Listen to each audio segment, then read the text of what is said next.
Hello दोस्तों, नमस्कार, प्रणाम। स्वागत करती हूँ अपने यूट्यूब चैनल पे। आज आप लोग के बीच एक बहुत प्यारा सोहर का उठान लेके आए हैं दोस्तों, कृष्णा जन्माष्टमी का। आप लोग उठान को सुनना और ज़्यादा से ज़्यादा अपना प्यार दुलार देना। आइए देर ना करते हुए सोहर का उठान सुनाते हैं। आधी रात जब 12 बजे कृष्णा के जन्मवा हो गईला हो, कृष्णा के जन्मवा हो गईला। आधी रात जब 12 बजे कृष्णा के जन्मवा हो गईला हो, कृष्णा के जन्मवा हो गईला। हाथे हाथे कड़ी कुटे पाँव के जंजीरिया, हाथे हाथे कड़ी टूटे पाँव के जंजीरिया। कृष्णा के जन्मवा हो गईला हो, कृष्णा के जन्मवा हो गईला। वासुदेव श्रीधर श्याम का, वासुदेव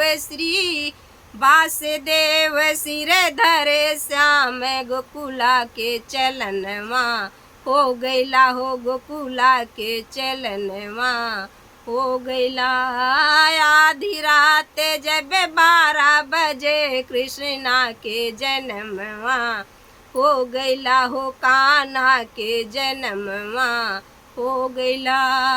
नंद भवन में बाजे बधैया, नंद भवन में बाजे बधैया। कान्हा के जन्मवा हो गईला हो, कान्हा के जन्मवा हो गईला। नंद बाबा अनधन लुटावे, नंद बाबा अनधन लुटावे।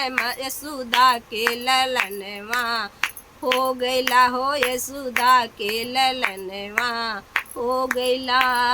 धरती गूंजे अंबर गूंजे, धरती गूंजे अंबर गूंजे सब।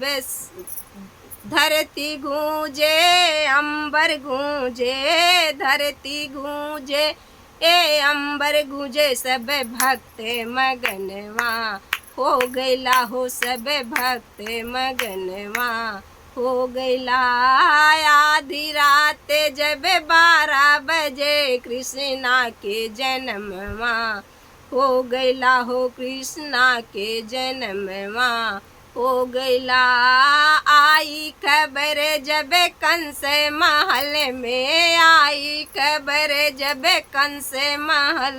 कंसा के बधनवा हो गईला हो, कंसा के बधनवा हो गईला।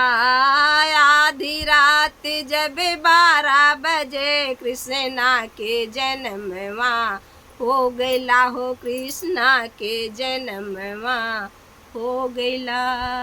तो दोस्तों, सोहर का उठान कैसा लगा आप लोग कमेंट में बताना और ज़्यादा से ज़्यादा अपना प्यार दुलार देना और गीत को पूरा सुनना दोस्तों। जो कुछ गलती होगी क्षमा करना और कमेंट में बताना गीत कैसा लगा। और आप लोग को जिस प्रकार का गीत चाहिए आप लोग कमेंट में बताना, हम आप लोग तक पहुंचाने का कोशिश करेंगे। मिलते हैं नेक्स्ट वीडियो में, तब तक के लिए प्यार दुलार अपना देना। नमस्कार, प्रणाम।